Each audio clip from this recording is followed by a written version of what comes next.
Hello. In every criminal investigation, interviews and interrogations are vital tools for gathering information. Yet, witnesses and suspects don't always cooperate. Their willingness to share can be influenced by personal history, perception, or even the time and place of the interview. That's why effective investigators must combine skill, training, and an understanding of human behavior. They must recognize the psychological factors that drive someone to talk or to withhold the truth. This training examines key elements of the process: managing reluctant witnesses, preventing false confessions, protecting those who come forward, and applying recent Supreme Court rulings. It also highlights proven methods for detecting deception. Success in the field depends on mastering these techniques to obtain accurate, reliable information. There are 14 learning objectives associated with this chapter. In this video we will only introduce the first 4. They are: 1. Explain the similarities and differences between interviews and interrogations. 2. Discuss the objectives of interviewing and interrogations as well as the qualifications of interviewers and interrogators. 3.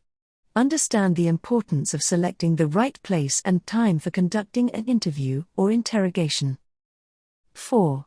Explain how an investigator should prepare for conducting an interview or interrogation. Once again, please read your textbook and study this SWAY presentation for pertinent facts and additional information. This video only serves to highlight and introduce material associated with this chapter. Interviews and interrogations are both essential tools in criminal investigations, but they serve different purposes. An interview is a conversation with witnesses, victims, or even potential suspects to gather information. An interrogation, on the other hand, is the formal questioning of a suspect to obtain incriminating information, and it's inherently adversarial. Despite their differences, both require planning, establishing rapport, asking strong questions, listening carefully, and documenting the process. The key distinction? Legal requirements. Interrogations are governed by strict laws and often involve tension between investigator and suspect, while interviews typically do not. Interviews are conducted for the purpose of gathering information from people who have, or may have, knowledge needed in the investigation. But interviewing is not a haphazard process consisting of a list of questions. It is a planned conversation with a specific goal. Unlike interviewing, interrogation is adversarial in nature and intended to obtain valid incriminating information, and ideally, a confession in a case. The following are 4 commonly recognized objectives in the interrogation process. 1. To obtain valuable facts. 2. To eliminate the innocent. 3. To identify the guilty. 4. To obtain a confession. An effective interviewer or interrogator must master both the art and science of investigation. Psychology, communication skills, and even a sense of dramatics can make the difference in obtaining accurate, high-quality information. Building rapport is essential. Investigators should be approachable, using tone and emphasis carefully, even when delivering Miranda warnings, to avoid putting a suspect on the defensive. The goal is to create common ground, not conflict. That requires flexibility, empathy, and the ability to express emotions appropriately, while staying objective and receptive to all information. Success comes from balancing professionalism with human understanding. Law enforcement interviews can take place anywhere, on the scene, at a home, workplace, or the police department. While convenience matters, investigators should also maintain control of the setting. Factors like immediacy, privacy, and emotional state must guide the decision. Privacy is critical.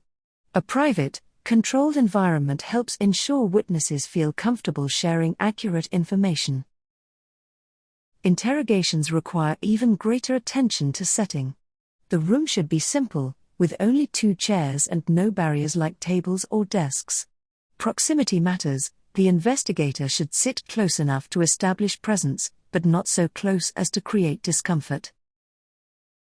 The right environment strengthens both interviews and interrogations, creating conditions where the truth can emerge. The success of any interview or interrogation begins with thorough preparation. Investigators must be intimately familiar with every detail of the case, evidence, potential suspects, and the elements of the alleged crime. When interviewing witnesses, understanding their motivations, perceptions, and any potential barriers is critical. For victims, investigators should know the background, the nature of the injury or loss, and any other relevant information, such as insurance in property crimes. Effective interrogation relies on evaluating the circumstances and the suspect. It is not a rigid, step-by-step process, but a dynamic interaction shaped by personality, behavior, verbal communication, and nonverbal cues, what can be described as a psychological fingerprint.